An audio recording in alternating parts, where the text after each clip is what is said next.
আসসালামু আলাইকুম রহমতুল্লাহ।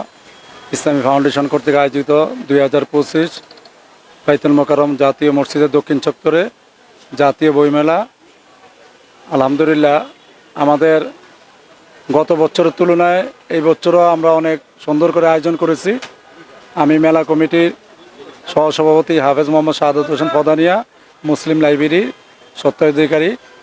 আলহামদুলিল্লাহ, আমরা ঢাকা এবং ঢাকার আশেপাশে সকল জায়গায় বিভিন্ন প্রিন্ট মিডিয়া, ইলেকট্রনিক এবং আমরা চেষ্টা করতেছি বিভিন্ন ইউটিউব চ্যানেলের মাধ্যমে যে কমপক্ষে জাতীয় এই বইমেলা আমরা এটা একটা রূপ ধারণ করার জন্য, যেরকম আন্তর্জাতিক মানের একটা বইমেলা হয়, যদিও বাংলা একাডেমি বলে, কিন্তু সেখানে দেখা গেছে 90% মুসলমানের রাষ্ট্রে ইসলামিক বইমেলাটাই বেশি প্রাধান্য দেওয়া উচিত।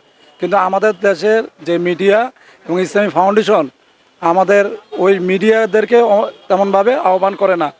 আমরা বারবার বলছি যে ইউটিউব এবং বিভিন্ন চ্যানেলের মাধ্যমে সরকারিভাবে, রাষ্ট্রীয়ভাবে আমাদের আফমে খালেদ সাহেবের কাছে আমরা অনুরোধ করছি যে এই মেলাটা যাতে ব্যাপক প্রচারের মাধ্যমে সকল ক্রেতা জনসাধারণ বইপ্রেমিকরা যাতে বই কিনতে পারে, আসার জন্য তাদেরকে আহ্বান করা। কিন্তু আমরা দুঃখের বিষয় হলো সেটা এখন পর্যন্ত করতে পারিনি। তো আলহামদুলিল্লাহ, আমাদের এই বছরে বেস্ট সেলার যেরকম আল আজগার, এটা রাসূল সাল্লাল্লাহু আলাইহি সাল্লামের সমস্ত উঠা বসা খাওয়া সকল সেক্টরের দোয়া দুরুদের উপরে এই বইটা। এরপরে যেরকম আমাদের বাচ্চাদের সিরিজ আছে, এই আখলাক সিরিজ, রাসূল সাল্লাল্লাহু আলাইহি সাল্লামের বিভিন্ন আখলাক, এরপরে আদব সিরিজ, এই বইগুলো পড়লে বাচ্চারা খুব সুন্দর তাদের জীবন গঠন করার জন্য মৌলিক বই। তারপরে রাসূল সাল্লাল্লাহু আলাইহি সাল্লামের 24 ঘন্টার আমল, রাসূল সাল্লাল্লাহু আলাইহি সাল্লামের 24 ঘন্টা কী কী আমল করতেন, এই বিষয়ের উপরে এই বইগুলো এখন বেশ চলে। আরেকটা বিষয় হলো যে পেসিস সরকারের পতনের পরে আমাদের এই বইটা আমাদের মেজর ডালিম সাহেবের এই বইটা বেশ সেলার হয়েছে এবং প্রচুর চলছে।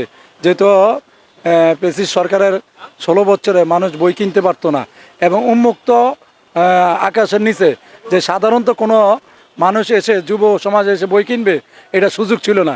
যদি একটা ইসলামিক বইও কিনতো বা এটা জঙ্গলি বলে তাকে চালিয়ে দেওয়া হইতো, যার কারণে ইয়াং জেনারেশন বইপ্রেমিকরা তারা এই বাইতুল মোকাররম বই মেলা আসতো না এবং বই কিনতো না।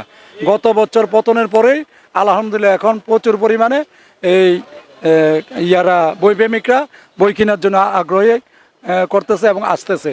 আমরা আশা করব যে আগামী যে অল্প কিছুদিন বাকি আছে, আমাদের আর মাত্র 15 দিন বাকি আছে, যে যেইখানে আছেন প্রত্যেকেই কমপক্ষে বাইতুল মোকাররম দক্ষিণ চক্রের বইমেলা এসে তাদের পছন্দের মতো বই সংগ্রহ করবেন।